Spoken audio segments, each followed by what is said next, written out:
إن الحمد لله نحمده ونستعينه ونعوذ بالله من شرور أنفسنا من سيئات أعمالنا من يهده الله فلا مضل له ومن يضلله فلا هادي له وأشهد أن لا إله إلا الله وحده لا شريك له وأشهد أن محمدا عبده ورسوله أما بعد فإن خير الحديث كتاب الله وخير الهدي هدي محمد صلى الله عليه وسلم وشر الأمور محدثاتها وكل محدثة بدعة وكل بدعة ضلالة وكل ضلالة في النار. وقال الله تعالى: يا أيها الذين آمنوا اتقوا الله حق تقاته ولا تموتن إلا وأنتم مسلمون. وقال الله تعالى: يا أيها الناس اتقوا ربكم الذي خلقكم من نفس واحدة وخلق منها زوجها وبث منهما رجالا كثيرا ونساء فاتقوا الله الذي تساءلون به والأرحام إن الله كان عليكم رقيبا. وقال الله تعالى: يا أيها الذين آمنوا اتقوا الله وقولوا قولا سديدا يصلح لكم أعمالكم ويغفر لكم ذنوبكم ومن يطع الله ورسوله فقد فاز فوزا عظيما. اللهم صل على محمد وعلى آل محمد كما صليت على إبراهيم وعلى آل إبراهيم إنك حميد مجيد. اللهم بارك على محمد وعلى آل محمد كما باركت على إبراهيم وعلى آل إبراهيم إنك حميد مجيد. وقال النبي صلى الله عليه وسلم: تركت فيكم أمرين لن تضلوا ما تمسكتم بهما كتاب الله وسنتي رب اشرح لي صدري ويسر لي أمري واحلل عقدة من لساني يفقهوا قولي. سبحانك لا علم لنا إلا ما علمتنا إنك أنت العليم الحكيم. اللهم أرنا الحق حقا وارزقنا اتباعه وأرنا الباطل باطلا وارزقنا اجتنابه آمين يا رب العالمین. صحیح بخاری اور کچھ اور دوسری کتب احادیث میں ایک واقعہ ہمیں ملتا ہے رسول اللہ صلی اللہ علیہ وسلم کی مدنی زندگی کا، کہ رسول اللہ صلی اللہ علیہ وسلم نے اپنے چچا حضرت عباس رضی اللہ عنہ سے کہا: یا عباس، اے عباس، الا تعجب من حب مغیرۃ بریرۃ وبغض بریرۃ مغیث.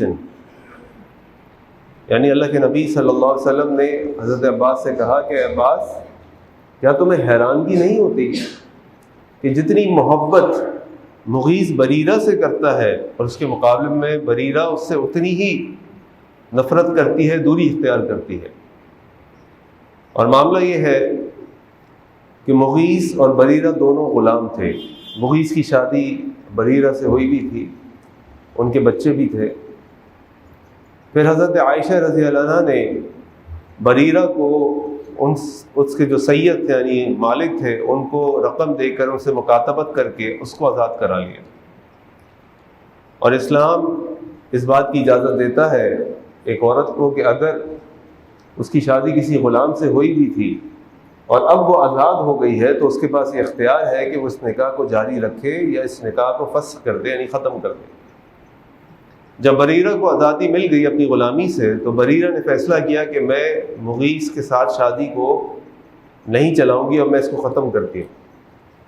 مغیث بریرہ سے بے انتہا محبت کرتا تھا اور مغیث کا حال یہ تھا کہ بریرہ اگر کہیں جا رہی ہوتی تو مغیث اس کے پیچھے پیچھے جا رہا ہوتا. مغیث کی آنکھوں سے آنسو بہہ رہے ہوتے، یہاں تک کہ حدیث میں آتا ہے کہ مغیث کی داڑھی آنسو سے تر ہو جاتی.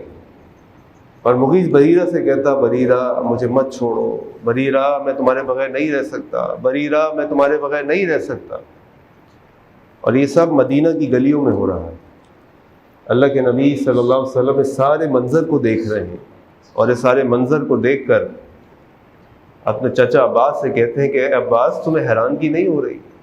اس ذرا مغیث کو دیکھو، یہ کتنا دیوانہ ہوا ہے. یعنی الفاظ میں بیان کر رہا ہوں، کتنا دیوانہ ہوا اس محبت میں بریرہ کی، یہ پیچھے پیچھے لگا ہے اور بریرہ تیار نہیں ہے کسی صورت میں کہ وہ نکاح کو جاری رکھے، کہتی ہے میں نے رہنا ہی نہیں اس کے ساتھ. یہاں تک کہ اللہ کے نبی صلی اللہ علیہ وسلم نے بریرہ سے کہا، بریرہ انہو زوجکی، یہ تمہارا شوہر ہے، انہو ابو ولدکی، یہ تمہارے بچوں کا باپ ہے، لو راجعتیہ، تم اس کی طرف لوٹ جاؤ نا، اس کی بات مان لو. اور بریرہ رضی اللہ عنہ اللہ کے نبی صلی اللہ علیہ وسلم سے کہتی، یا رسول اللہ، اے اللہ کے رسول صلی اللہ علیہ وسلم، تأمرنی، کیا آپ مجھے حکم دے رہے ہیں؟ اور رسول اللہ صلی اللہ علیہ وسلم فرماتے، نہیں میں تمہیں حکم نہیں دے رہا، انما اشفع، میں تو صرف سفارش کر رہا ہوں.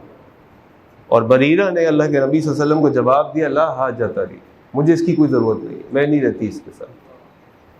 یہ واقعہ میں نے آپ کو آپ کے سامنے اس لیے رکھا، یہ جو فروری کا مہینہ ہے اور اس مہینے کا جو دوسرا عشرہ ہے، اس عشرے کے بیچ میں ایک تاریخ ہے 14 فروری. اس 14 فروری کو دنیا میں ایک انتہائی بے حیائی کا تہوار منایا جاتا ہے جس کا نام ہے ویلنٹائنس ڈے. اور اس کو کہا جاتا ہے کہ یہ محبت کا دن ہے، اور اس محبت کی آڑ میں اس کی جو تاریخ ہے وہ تو ہے ہی کفریہ، لیکن اس محبت کی آڑ میں جو کچھ کیا جاتا ہے، بے حیائی، فحاشی، نامحرم لڑکے لڑکیاں ایک دوسرے سے ملتے ہیں، تحائف دیتے ہیں اور سمجھتے ہیں کہ یہ محبت کا اظہار ہے. تو میں آپ کے سامنے یہ بات رکھنا چاہتا ہوں کہ یہ جو محبت ہے نا، یہ ایک جائز جذبہ ہے. ایک مرد کا ایک عورت سے جو محبت کا معاملہ ہے، یہ ایک جائز جذبہ ہے، یہ بے حیائی نہیں ہے. یہ بے حیائی کی صورت اختیار کر سکتی ہے، لیکن یہ حقیقت میں بے حیائی نہیں ہے. یہ ایک ایسا جذبہ ہے جس کو اللہ تعالیٰ نے انسان کے دل کے اندر پیدا کیا ہے، وہ مرد ہو یا عورت، اور یہ ایک جائز جذبہ ہے. اس جذبے کا اظہار بھی کیا جا سکتا ہے، اس جذبے کے تحت کسی سے شادی بھی کی جا سکتی ہے، لیکن اس کے کچھ اصول و ضوابط ہیں جو ہمارا دین ہم کو دیتا ہے. اللہ کے نبی صلی اللہ علیہ وسلم کی بیوی اماں عائشہ رضی اللہ عنہا وہ کہتی ہیں کہ مجھے اماں خدیجہ سے زیادہ کسی پہ غیرت نہیں آتی. ایک موقع پہ اللہ کے نبی صلی اللہ علیہ وسلم نے ایک بکرے کو ذبح کیا، ایک بکری کو ذبح کیا، اور بکری کو ذبح کرنے کے بعد گوشت نکالا، گوشت نکال کے کہنے لگے اس کو خدیجہ کی سہیلیوں کو دیکھے آؤ. اور اماں عائشہ کہتی ہیں میں نے کہا خدیجہ، کیونکہ خدیجہ رضی اللہ عنہ اللہ کے نبی صلی اللہ علیہ وسلم سے عمر میں بڑی تھی، اور جب ان کا انتقال ہوا تو ان کی عمر کافی تھی. ان کا اشارہ یہ تھا، وہ آپ ابھی تک اس کو یاد کرتے، ابھی تک آپ کے دل و دماغ میں وہ خدیجہ ہے، جبکہ آپ کے پاس اور بیوی اور میری جیسی نوجوان بیوی موجود ہے. اور اللہ کے نبی صلی اللہ علیہ وسلم فرمایا انی قد رزقت حبها، اللہ تعالیٰ نے اس کی محبت میرے دل میں ڈال دی. یعنی یہ جو لفظ ہے نا حب، جس کو ہم اردو میں محبت، عشق کہتے ہیں، انگلش میں لو کہتے ہیں، رومانس کہتے ہیں، رومانس ہونی لو کہہ لیجیے، یہ لفظ اسلام کے اندر موجود ہے. اللہ کے نبی صلی اللہ علیہ وسلم نے اس کو استعمال کیا ہے. اللہ کے نبی صلی اللہ علیہ وسلم نے اپنی محبت جو خدیجہ سے تھی اس کے بارے میں کہا انی قد رزقت حبها، میرے دل میں اللہ تعالیٰ نے خدیجہ کی محبت کو ڈال دیا. تو آج اگر کوئی نوجوان اٹھ کر کہتا ہے کہ بھائی مجھے فلاں لڑکی سے محبت ہے، اماں جی میری شادی کرا دیں، ابو جی میری شادی کرا دیں، تو وہ کوئی حرام کام نہیں کر رہا. اگر وہ لڑکی اچھی ہے، اس کا گھر اچھا ہے، تو ماں باپ کو دیکھنا چاہیے، بجائے یہ کہ وہ لڑکا کہیں باہر جا کے کوئی الٹا سیدھا کام کرے، کسی ناجائز طریقے سے، حرام طریقے سے لڑکی سے رابطہ رکھے. یہ حرام ہے، گناہ ہے. لیکن اگر وہ ایک جائز خواہش کا اظہار کرتا ہے، اپنے ماں باپ سے آ کر کہتا ہے، تو اس کے ماں باپ کو اس کی بات سننی چاہیے. یہاں ایک اور بڑی اہم بات سوچنے کی ہے ہم سب کے لیے کہ آج یہ لفظ ہمارے معاشرے میں ایک مکروہ لفظ بن چکا ہے. اگر کوئی کسی سے آ کے بات کرتا ہے ماں باپ سے، تو ماں باپ ڈانٹ دیتے ہیں. کوئی کسی سے کہتا ہے کہ اپنے بڑے سے بات کرتا ہے تو وہ ہنس کے ٹال دیتا ہے، اور بہت ساری طریقوں سے اس کو رد کر دیا جاتا ہے. یہاں تک کہ اب لوگوں کی ہمت نہیں ہے، نوجوانوں کی، اگر کسی بھی وجہ سے ان کو کسی سے محبت ہو گئی ہو تو وہ اظہار کر دیں اپنے ماں باپ کے سامنے کہ مجھے اس سے محبت ہے. اس کو ختم کر دیا گیا، جبکہ یہ شریعت کے اندر موجود ہے. اسلام کے اندر موجود ہے۔ اب آپ تصور کیجئے نا کہ اللہ کے نبی صلی اللہ علیہ وسلم کے سامنے صحابہ، یعنی صحابی اور صحابیہ، ان دونوں کا عشق محبت ہے، یہ اظہار کر رہا ہے، رو رہا ہے، پیچھے پیچھے جا رہا ہے، اور اللہ کے نبی اس کو ڈانٹ نہیں رہے، اللہ کے نبی اس کو منع نہیں کر رہے، بلکہ اللہ کے نبی صلی اللہ علیہ وسلم اس کے لیے سفارش کر رہے ہیں، اس کے لیے سفارش کر رہے ہیں۔ لیکن یہاں ایک بات جس میں بھی تفصیل سے میں بات کروں گا کہ محبت کا اظہار جب کیا جا رہا ہے تو اس وقت ان دونوں کا کیا رشتہ ہے، اس میں بھی بات کرتے ہیں انشاءاللہ۔ لیکن جو بات بڑی اہم ہے وہ یہ کہ آج اس محبت کے لفظ کو اور اس موضوع کو مکروہ سمجھ کے بالکل ہمارے معاشرے سے، ہمارے دینی طبقات سے، ہمارے گھروں کے اندر سے ہٹا دیا گیا۔ نتیجہ کیا نکلا کہ چونکہ یہ تو جذبہ اللہ نے پیدا کیا ہے۔ ابن حزم رحمہ اللہ نے اپنی کتاب میں کہا اس محبت و عشق کے بارے میں کہ محبت کو نہ شریعت نے حرام قرار دیا ہے، نہ قانون نے حرام قرار دیا ہے، بلکہ یہ انسان کا دل جو ہے وہ تو اللہ کے ہاتھوں میں ہے۔ ام سلمہ رضی اللہ عنہا کی روایت کردہ حدیث اس میں فرماتی ہے ان القلوب، یہ جو دل ہے انسانوں کے، بین اصابعین من اصابع اللہ، یہ جو انسانوں کے دل ہیں یہ اللہ تعالیٰ کی دو انگلیوں کے درمیان ہے، یقلبوها، وہ اللہ تعالیٰ اس کو الٹتے اور پلٹتے ہیں، تو انسان کے اختیار میں نہیں ہے۔ لیکن جو نقصان ہو رہا ہے وہ یہ کہ آج چونکہ ہم اس موضوع پہ بات نہیں کرتے، تو اگر کسی کو اس موضوع پہ بات کرنی ہو، سننا ہو، سمجھنا ہو کہ محبت کا جائز طریقہ کیا ہے، محبت کیسے کی جا سکتی ہے، محبت کی اسلام میں کیا حیثیت ہے، تو کہاں سے معلوم کرتا ہے وہ؟ کسی مولوی کے پاس جا سکتا ہے؟ کسی خطیب کا خطبہ سنا ہے آپ نے؟ میں نے تو نہیں سنا، میں ہی کبھی کبھار جسارت کر لیتا ہوں۔ اس کو کہاں سے ملتا ہے؟ اخباروں سے، خواتین کے دوشیزہ ڈائجسٹ سے، اخبار جہاں سے، فیس بک سے، واٹس ایپ سے، دوستوں سے، اور یہ سارے ذرائع، یہ جتنے ذرائع ہیں اس معلومات کو حاصل کرنے کے، سب ناقابل اعتبار ہیں، سب جھوٹ پر مبنی ہے، جس پہ کوئی دلائل یعنی شرعی دلائل موجود نہیں ہے، اور لوگ گمراہ ہوتے ہیں۔ اب ایک آدمی کو محبت ہے، وہ کیا کرے بیچارہ؟ ہو گئی، ویسے تو یہ ہوتی کیسے ہوتی؟ اس لیے کہ جب انسان اپنی نگاہوں کو قابو میں نہیں رکھتا، اپنی جو اس کی انگلش میں کہتے ہیں پروکسیمیٹی، جو اس کا ماحول ہے اس کے بارے میں فکر مند نہیں ہوتا، اس کی نگاہ اٹھتی ہے، اس کے کانوں میں آوازیں جاتی ہیں، اور یہ آنکھیں جو ہے نا، اس کے بارے میں علماء نے لکھا ہے یہ دل کا دروازہ ہے، یہ جو عین ہے یہ دل کا دروازہ ہے، تو جب یہ دروازہ کھلا رہے گا تو کوئی بھی داخل ہو جائے گا۔ اب کہ ہمیں حکم کیا ہے؟ یغض من ابصارہم، یغضض من ابصارہم، اپنی نگاہوں کو نیچی کرو، مرد ہو یا عورت اپنی نگاہوں کو نیچی کرو، ایسی جگہ نہ جاؤ جہاں پہ نامحرم موجود ہے، ایسی جگہ پہ نہ جاؤ جہاں پہ نامحرموں کی آوازیں بہت زیادہ ہیں، یہاں پہ انسان کے اندر شہوت یا اس طرح کے جذبات بھڑک سکتے ہیں۔ تو اللہ کے نبی صلی اللہ علیہ وسلم کے سامنے یہ ہو رہا ہے، اللہ کے نبی برا بھلا نہیں کہہ رہے بلکہ اپنی محبت کا اظہار کر رہے ہیں۔ حضرت عبداللہ بن عمر بن عاص رضی اللہ عنہ 7 ہجری میں اسلام قبول کیا، 20 سال کے بعد، اسلام آنے کے 20 سال کے بعد مسلمانوں کے خلاف جنگیں لڑی، اور جب اسلام قبول کیا تو اللہ کے نبی صلی اللہ علیہ وسلم نے ان کو ایک فوجی مہم کا سپہ سالار بنا کر بھیجا، اور ان کے تحت عمر ابو بکر رضی اللہ عنہ کو رکھ دیا۔ اب عمر بن عاص سوچے نا کہ ایک بندہ 20 سال کے بعد اسلام قبول کرتا ہے، مسلمانوں کے خلاف جنگیں لڑتا رہا ہے، اور جب اس نے اسلام قبول کیا تو یک چونکہ وہ جنرل صحابی تھے، فوجی تھے، جنرل تھے، وہ ان کو سپہ سالار بنایا، عمر اور ابو بکر جیسے صحابہ کو ان کے نیچے کر دیا۔ اور یہ اللہ کے نبی صلی اللہ علیہ وسلم کی ایکچولی ٹریننگ تھی کہ امیر کو مامور بنا دیا، مامور کو امیر بنا دیا، اور سبق یہ دیا سمع و اطاعت کا، جب تک کہ تمہارا امیر تمہیں اللہ اس کے رسول کے خلاف لے کر نہ جائے تمہیں سمع و اطاعت کرنی۔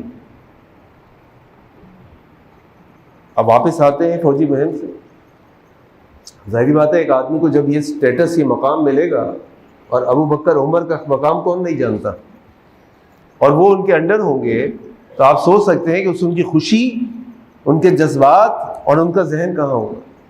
اللہ کے نبی صلی اللہ علیہ وسلم کے دربار میں حاضر ہوتے ہیں، اور آ کر اللہ کے نبی صلی اللہ علیہ وسلم سے سوال پوچھتے ہیں، یا رسول اللہ صلی اللہ علیہ وسلم ای الناس احب الیک، اللہ کے نبی صلی اللہ علیہ وسلم آپ کو سب سے زیادہ کس سے محبت ہے؟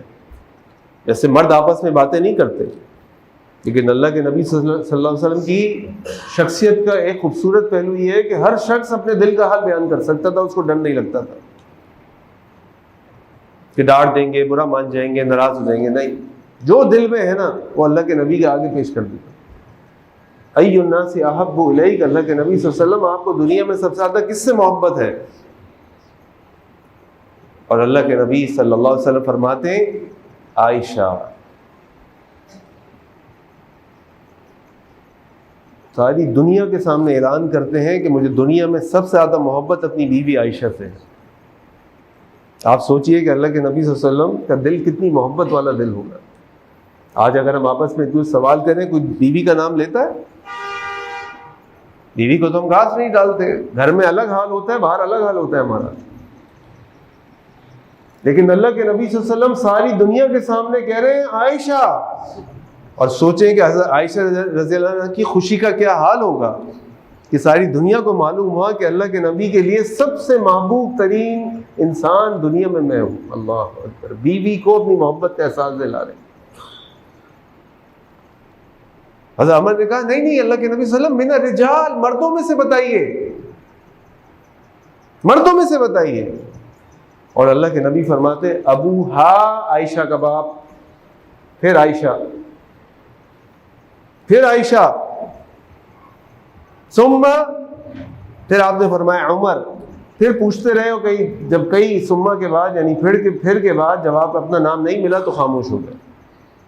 یعنی اللہ کے نبی صلی اللہ علیہ وسلم کا آپ دل دیکھیں اس بیوی کی محبت سے کتنا بھرا تھا کہ اللہ کے نبی صلی اللہ علیہ وسلم ساری دنیا کے سامنے اعلان کرتے ہیں کہ مجھے سب سے زیادہ محبت اگر کسی سے ہے تو عائشہ، اور اگر مردوں کی بات کرتی ہو تو عائشہ کے ہی باپ سے، عائشہ کا نام لے رہے ہیں بار بار رضی اللہ عنہ۔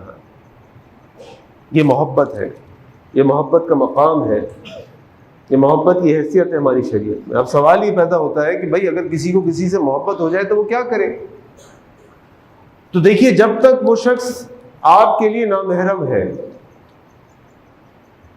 آپ اس کو محبت، آپ اس کو شادی کا پیغام تو بھیج سکتے ہیں کہ بھائی مجھے آپ سے محبت ہے، یا مجھے آپ اچھی لگتے ہیں، لگتی ہیں، میں آپ سے شادی کرنا چاہتا ہوں۔ ایک باعزت طریقے سے یہ پیغام بھیجا جا سکتا ہے، اس میں کوئی شرعی طور پہ مسئلہ نہیں۔ مسئلہ کہاں ہے کہ جب آپ اس سے خلوت میں بات چیت کریں، آپ اس کے ساتھ ناجائز طریقے سے نامحرم ہوتے ہوئے وقت گزاریں، آپ اس سے نامحرم ہوتے ہوئے تعلقات قائم رکھیں، فون کے ذریعے، واٹس ایپ کے ذریعے، میسیجز کے ذریعے، ملاقات کے ذریعے، کسی بھی ذریعے، یہ حرام ہے، یہ حرام ہے۔ اور اگر آپ دیکھیں کہ اللہ کے نبی صلی اللہ علیہ وسلم، میں تو کہتا ہوں اکثر جگہوں پہ کہ دنیا کا سب سے زیادہ اگر محبت یعنی شوہر اور بیوی کی محبت سے بھرپور مذہب ہے تو اسلام کا مذہب، جس کے اندر محبت کوٹ کوٹ کے بھری ہے۔ یعنی اللہ کی محبت بھی ہے، رسول کی محبت بھی ہے صلی اللہ علیہ وسلم، والدین کی محبت بھی ہے، رشتہ داروں کی محبت بھی ہے، لیکن جو بیوی کی محبت ہے، شوہر کی محبت ہے، وہ تو اللہ تعالیٰ نے اس کو اپنا معزہ قرار دیا ہے۔ اللہ تعالیٰ سورۃ الروم میں فرماتے ہیں وَمِنْ آیَاتِهِ، اور میری نشانیوں میں سے ہے، ان خلق لکم من انفسکم ازواجا، کہ ہم نے تمہارے اندر سے تمہارے لیے تمہارے جوڑے پیدا کیے، تمہارا زوج پیدا کیا، کیوں؟ لتسکنوا الیہا، تاکہ تم سکون حاصل کرو، وجعل بینکم مودۃ ورحمہ، اور تمہارے درمیان اللہ تعالیٰ نے مودت، محبت اور رحمت کو ڈال دیا۔ ان فی ذلک لآیات، بے شک یہ اللہ کی آیات میں سے، لقوم یتفکرون، اور لوگوں کے لیے جو غور و فکر کرتے ہیں۔ اب آپ دیکھیے کہ اللہ کے نبی صلی اللہ علیہ وسلم اپنی بیوی سے، جو ایک جائز تعلق ہے انسان کا، مرد کا اپنی بیوی سے، بیوی کا اپنے شوہر سے جائز تعلق ہے، آپ اس کے اندر کیسی اپنی محبت کا اظہار کرتے تھے۔ اللہ کے نبی صلی اللہ علیہ وسلم اما عائشہ رضی اللہ عنہ کو پیار بھرے نام سے پکارتے تھے، نک نیم جسے ہم کہتے ہیں۔ آپ فرماتے تھے یا عائش، جو ہمارے مشہور ہے نا کہ بھائی اگر کسی کا نام عائشہ ہے تو اس کو نہ بگاڑو، اس کو نہ بدلو، یہ بڑا مقدس نام ہے، اللہ کے نبی صلی اللہ علیہ وسلم اپنی بیوی کو کہتے تھے یا عائش، اور کبھی کبھار پیار سے کہتے تھے یا حمیرہ، اے سرخ سفید رنگ والی، یا حمیرہ۔ اب ہم الحمدللہ اللہ کے نبی صلی اللہ علیہ وسلم کے متبع ہیں، ان کی اتباع کرنے والے ہیں، اور اللہ کے نبی کے بارے میں اللہ تعالیٰ نے فرمایا لقد کان لکم فی رسول اللہ اسوۃ حسنہ، اللہ کے نبی صلی اللہ علیہ وسلم تمہارے لیے اسوہ حسنہ ہے۔ اللہ کے نبی نے فرمایا ترکت فیکم امرین لن تضلوا ما تمسکتم بہما، میں تمہارے درمیان دو چیزیں چھوڑ کے جا رہا ہوں، تم کبھی گمراہ نہیں ہوگے ان دو چیزوں کو مضبوطی سے تھام لو گے، کتاب اللہ و سنتی، اللہ کی کتاب میری سنت، میرا طریقہ۔ یہ اللہ کے نبی کا طریقہ ہے جو میں آپ کو بیان کر رہا ہوں۔ اللہ کے نبی صلی اللہ علیہ وسلم اپنی بیوی کا نک نیم رکھتے تھے، پیار بھرا نام رکھتے تھے اور اس سے پکارتے تھے۔ اللہ کے نبی صلی اللہ علیہ وسلم کے بارے میں عائشہ فرماتی ہیں کہ اللہ کے نبی صلی اللہ علیہ وسلم کے ساتھ جب میں کھانا کھاتی تو گوشت کے جس حصے پر میں اپنا منہ لگاتی، اللہ کے نبی صلی اللہ علیہ وسلم اس گوشت کے ٹکڑے کو اٹھاتے اور گوشت کے اسی حصے پہ اپنا منہ مبارک رکھتے۔ دوسری طرف سے بھی تو کھایا جا سکتا ہے، دوسرے ٹکڑے کو بھی تو اٹھایا جا سکتا ہے، لیکن اللہ کے نبی صلی اللہ علیہ وسلم یہ کیوں کرتے تھے؟ کیونکہ وہ جانتے تھے کہ عورت کی نفسیات یہ ہے کہ وہ چاہتی ہے کہ اس کا شوہر اپنی محبت کا اظہار کرے، مختلف طریقوں سے کرے، اور اللہ کے نبی صلی اللہ علیہ وسلم اپنی محبت کا اظہار کرتے۔ اللہ کے نبی صلی اللہ علیہ وسلم ایک دفعہ غزوے پر گئے، اور اللہ کے نبی صلی اللہ علیہ وسلم صحابہ کے ساتھ جب غزوے سے واپس آنے لگے، اماں عائشہ صاحب تھیں، تو اللہ کے نبی صلی اللہ علیہ وسلم صحابہ سے کہا بھائی آگے بڑھ جاؤ، تو سب آگے چلے گئے۔ اللہ کے نبی صلی اللہ علیہ وسلم نے عائشہ سے کہا عائشہ اترو اور چلو ریس لگاتے، اور اللہ کے نبی صلی اللہ علیہ وسلم نے ریس لگائی اور اماں عائشہ جیت گئی۔ اگلی دفعہ پھر ایک اور اسی طرح کا سفر ہوا، اور پھر اللہ کے نبی صلی اللہ علیہ وسلم نے صحابہ سے کہا بھائی آگے بڑھ جاؤ، وہ آگے چلے گئے۔ پھر اماں عائشہ سے کہا اترو، ریس لگاتے، اور اس دفعہ اللہ کے نبی صلی اللہ علیہ وسلم جیت گئے اور حساب برابر ہو گیا۔ اب آپ سوچئے اللہ کے نبی صلی اللہ علیہ وسلم کس سفر سے آ رہے ہیں؟ جنگ کر کے آ رہے ہیں، کیا اسٹریس لیول ہوگا، کتنے تھکے ہوئے ہوں گے۔ کفار سے جنگ ہے، ساری جنگیں جو تھیں وہ اسلام اور کفر کی جنگیں تھیں۔ مسلمان سپر پاور نہیں تھے، مسلمانوں ایمان کے اعتبار سے سپر پاور تھے، لیکن اس حالت میں بھی اللہ کے نبی صلی اللہ علیہ وسلم اپنی بیوی اماں عائشہ کو وقت دے رہے ہیں، اور جانتے ہیں کہ اماں عائشہ ایک نوجوان لڑکی ہیں، ان کی کھیلنے کودنے کی عمر ہے، ابھی اپنی ٹینز میں ہے، یعنی 10 سے 20 سال کی عمر میں ہے۔ تو اس قسم کی بیوی، اس عمر کی لڑکی کے ساتھ، عورت کے ساتھ اس کے کیا سوچ، اس کا شوق اور رجحان ہوتے، اور اللہ کے نبی صلی اللہ علیہ وسلم اپنی بیوی کے ساتھ ریس لگا رہے۔ اللہ کے نبی صلی اللہ علیہ وسلم نے ایک عید کے موقع پہ جب مسجد کے صحن میں حبشی آئے ہوئے تھے اور اپنا کرتب دکھا رہے تھے، تو اللہ کے نبی صلی اللہ علیہ وسلم نے اماں عائشہ کو بلایا اور آ کے کہا کہ میرے پیچھے کھڑی ہو جاؤ اور یہ کرتب دیکھنا ہو تو دیکھو۔ اور اماں عائشہ فرماتی ہیں خدی علی خدی، میرے گال رسول اللہ صلی اللہ علیہ وسلم کے گالوں سے چپکے ہوئے تھے، میں ان کے پیچھے سے ان کے کندھے پہ سر رکھ کے وہ کرتب دیکھ رہی تھی۔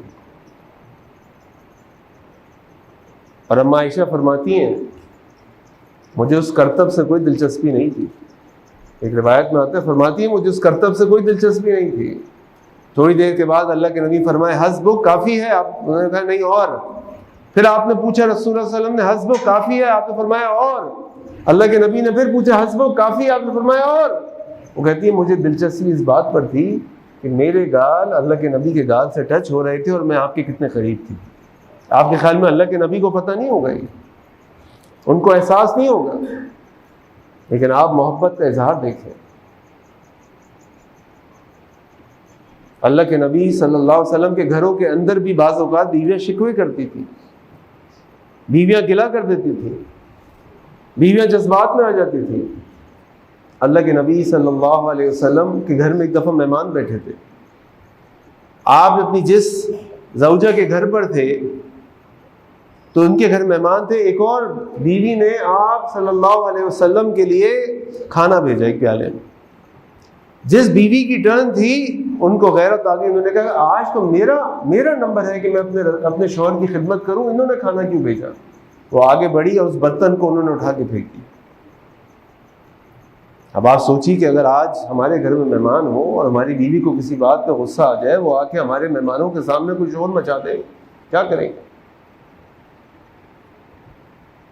اللہ کے نبی صلی اللہ علیہ وسلم آگے بڑھے، آپ صلی اللہ علیہ وسلم اس کھانے کو سمیٹنے لگے، برتن کو سمیٹنے لگے اور فرمانے لگے غارت امکم غارت امکم، تمہاری ماں کو غیرت آ گئی، تمہاری ماں کو غیرت آ گئی۔ اور پھر اپنی بیوی سے کہا اناء باناء، برتن کے بدلے اس کے گھر برتن بھیج دو، برتن ٹوٹ گیا، بات ختم، بات ختم، کوئی جھگڑا نہیں ہے، کوئی شکوہ نہیں ہے، کوئی مار کٹائی نہیں ہے، کوئی برا بھلا کہنا نہیں ہے، کوئی کسی کے خاندان کو برا بھلا کہنا نہیں ہے۔ آپ سوچیں یہ محبت کے اتنے واقعات ہیں، اتنے واقعات ہیں، آپ تصور نہیں کر سکتے۔ سورہ تحریم ہم سب پڑھتے ہیں، قرآن کریم کی سورت، سب سے پہلی آیت سورہ تحریم، یا ایھا النبی، اے نبی، لما تحرم ما احل اللہ لک، تم کیسے اس چیز کو حرام کر سکتے ہو جس کو اللہ نے حلال کیا ہو، تبتغی مرضات ازواجک، تم اپنی بیویوں کو خوش کرنا چاہتے ہیں۔ اور پس منظر یہ ہے کہ اللہ کے نبی صلی اللہ علیہ وسلم کی دو بیویوں نے آپس میں منصوبہ بنایا کہ اللہ کے نبی صلی اللہ علیہ وسلم جب اپنی اس بیوی کے گھر سے آتے ہیں جن کے پاس مال ہے، تو اللہ کے نبی صلی اللہ علیہ وسلم کو وہ شہد پلاتی ہیں۔ ہمارے پاس تو مال نہیں ہے، ہم کیسے پلائیں؟ ہم کمزور پڑ جاتی ہیں ان کے آگے۔ تو یوں کرتے ہیں کہ جب اللہ کے نبی صلی اللہ علیہ وسلم تمہارے پاس آئیں، کیونکہ اللہ کے نبی صلی اللہ علیہ وسلم کا معمول یہ تھا کہ آپ عصر کے بعد اپنی تمام بیویوں کے پاس جاتے تھے، ان کا حال احوال پوچھتے تھے، ان کی ضروریات پوچھتے تھے، ان سے بات چیت کرتے تھے، مغرب کے بعد اس بیوی کے گھر آ جاتے تھے جس کی ٹرن ہوتی تھی۔ تو انہوں نے کہا کہ تمہارے پاس آئیں گے، تم کہنا مجھے آپ کے پاس سے بو آ رہی ہے، میرے پاس آئیں گے، میں کہوں گی میرے پاس سے بو آ رہی ہے۔ تو جب اللہ کے نبی صلی اللہ علیہ وسلم اس بیوی کے بعد جس سے جو ان کو شہد پلاتی تھی، جب ان دونوں بیویوں کے پاس آئے اور دونوں بیویوں نے کہا کہ مجھے بو آ رہی ہے، مجھے بو آ رہی ہے، تو آپ نے فرمایا اگر میری بیویوں کو بو آ رہی ہے تو آج کے بعد سے میں شہد نہیں پیوں گا، شہد چھوڑ دوں گا۔ یعنی بیوی کی پسند اور ناپسند کی اتنی اہمیت ہے، اور یہ سارے معاملات جہاں شوہر کے لیے وہاں بیویوں کے لیے بھی ہیں۔ تو اللہ کے نبی صلی اللہ علیہ وسلم نے کہا میں شہد نہیں پیوں گا، اللہ نے وحی اتار دی، یا ایھا النبی، اے نبی، لما تحرم ما احل اللہ لک، تم کیسے اس چیز کو حرام کر سکتے ہو جس کو اللہ نے حلال کیا ہے، تبتغی مرضات ازواجک، تم اپنی بیویوں کو خوش کرنا چاہتے ہو۔ اللہ نے نوٹس لے لیا، اللہ اکبر، اللہ کے نبی صلی اللہ علیہ وسلم بیوی کی محبت میں اتنے آگے بڑھ گئے، اللہ کو نے کہا کہ نہیں ایسا نہیں ہو سکتا، جو اللہ نے حلال کیا وہ حلال ہے۔ دیکھیے یہ ہمارا دین ہمیں کہتا ہے، یہ ہمارے دین کی اہمیت ہے کہ اندر محبت ہے۔ ابھی میں آپ کو ایک اور واقعہ سنا کے اپنی بات ختم کرتا ہوں کہ اللہ کے نبی صلی اللہ علیہ وسلم جب آپ نے آخری آپ کا وقت تھا، آپ اماں عائشہ کے حجرے میں موجود تھے، تو اللہ کے نبی صلی اللہ علیہ وسلم کے بارے میں عائشہ فرماتی ہیں کہ اللہ کے نبی صلی اللہ علیہ وسلم میرے پہلو اور میرے سینے کے درمیان لیٹے ہوئے تھے، اپنی بیوی کے سر پہ گود میں سر رکھ کر لیٹے ہوئے تھے۔ اتنے میں میرے بھائی داخل ہوئے، وہ مسواک چبا رہے تھے، اللہ کے نبی صلی اللہ علیہ وسلم مسواک کو دیکھنے لگے۔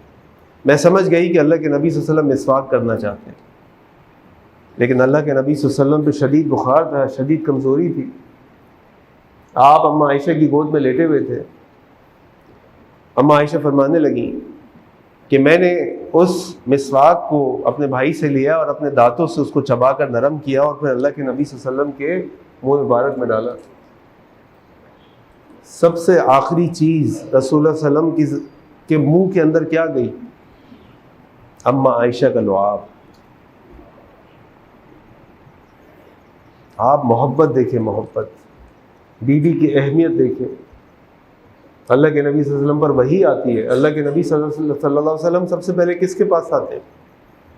اماں خدیجہ، زمیلونی زمیلونی دثرونی دثرونی۔ اور اماں خدیجہ بھی دل بڑھاتی ہیں، واللہ ما یخزیک اللہ ابدا، اللہ کے نبی صلی اللہ علیہ وسلم اللہ آپ کو ضائع نہیں کریں گے، اور ان کی خوبیاں گنواتی ہیں، نہیں کہتی بڑے میاں کہاں سے آ رہا ہو، کیسی باتیں کر رہا ہو، آؤ جاؤ غاروں میں بیٹھو، بلکہ فرماتی ہیں واللہ ما یخزیک اللہ ابدا، اللہ کی قسم اللہ آپ کو ضائع نہیں کرے گا، انک لتصل الرحم، آپ تو صلہ رحمی کرنے والے، وتکسب المعدوم، غریبوں کو کما کر دینے والے ہیں، وتقر الضعیف، مہمانوں کی مہمان نوازی کرنے والے ہیں، اور اس طرح اور رسول اللہ صلی اللہ علیہ وسلم کی صفات اور خصوصیات گنوائی۔ یہ ہے بیوی کا مقام، بیوی سے مشاورت، بیوی کو ٹائم دینا، بیوی کے خوشی غمی میں ساتھ دینا، بے شمار واقعات ہیں۔ اس سے زیادہ محبت اور سے بھرا مذہب آپ کو دنیا میں کوئی نہیں ملے، اور اس سے زیادہ پاکیزہ محبت آپ کو کہیں نہیں ملے گی۔ لیکن اگر ہم اس جذبے کو دبا دیں گے، اس جذبے کو جو جائز راستے ہیں اس کے ذریعے اس کی تسکین کا موقع نہیں دیں گے اپنے نوجوانوں کو، اپنے لوگوں کو، اس پر بات نہیں کریں گے، اس پر رہنمائی نہیں کریں گے، تو شیطان اپنا کام کرے گا، ہمارے نوجوانوں کو، ہمارے بچوں کو برباد کرے گا۔ اللہ سے دعا ہے کہ اللہ تعالیٰ ہم سب کی حفاظت فرمائے، اللہ تعالیٰ ہمیں اپنے گھروں کے اندر اللہ تعالیٰ سکون عطا فرمائے، شوہر بیوی سے، بیوی شوہر سے قرآن و سنت کی روشنی کے مطابق محبت کی ہمیں توفیق عطا فرمائے اللہ تعالیٰ۔ وآخر دعوانا ان الحمد للہ رب العالمین۔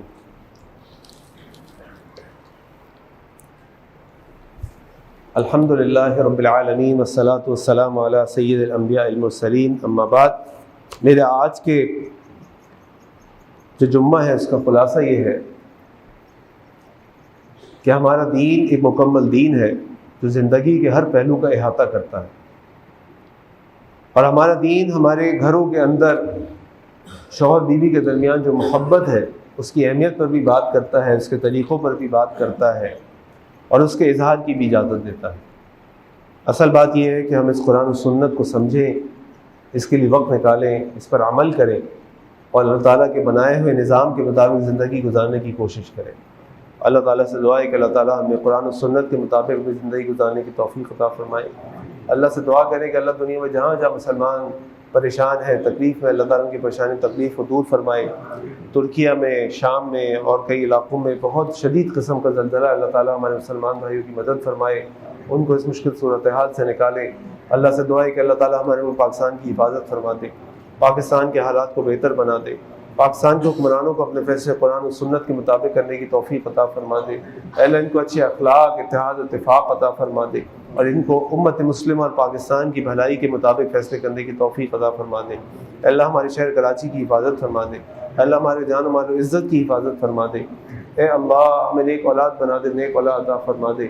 اے اللہ ہمیں اپنے والدین کے لیے صدقہ جاریہ بنا دے، ہماری اولادوں کو ہمارے لیے صدقہ جاریہ بنا دے۔ اے اللہ تمام بیماروں کو شفاء کاملہ عاجل عطا فرما دے۔ اللہ گھروں میں، اسپتالوں میں ہے، جسمانی نفسانی جس قسم کے بھی امراض ہے، اللہ تمام بیماروں کو شفاء کاملہ عاجل عطا فرما دے۔ اے اللہ جو مرحومین حالت ایمان میں دنیا سے رخصت ہو چکے، اللہ ان کی مغفرت فرما دے۔ اے اللہ ہم سب کو جب تک زندہ رکھ، حالت اسلام پہ زندہ رکھ، جہاں ہمارا خاتمہ حالت ایمان میں ہمارا خاتمہ ہو۔ اے اللہ ہمیں شرم و حیا کے زیور سے آراستہ فرما دے۔ اللہ جو ہماری بہنیں بیٹیاں رشتوں کے انتظار میں گھروں میں، اللہ ان کے نیک صالح رشتے بھیج دے۔ اللہ جو بیاہ چکے ہیں، اللہ تعالیٰ ان کے گھروں کے اندر خوشیاں عطا فرما دے۔ اے اللہ ہم سب کو قرآن و سنت پر عمل کرنے والا بنا دے، اس کے مطابق زندگی گزارنے والا بنا دے۔ ان اللہ یأمر بالعدل والإحسان وإیتاء ذی القربى وینہی عن الفحشاء والمنکر والبغی یعظکم لعلکم تذکرون۔ سبحان ربک رب العزة عما یصفون وسلام علی المرسلین والحمد للہ رب العالمین۔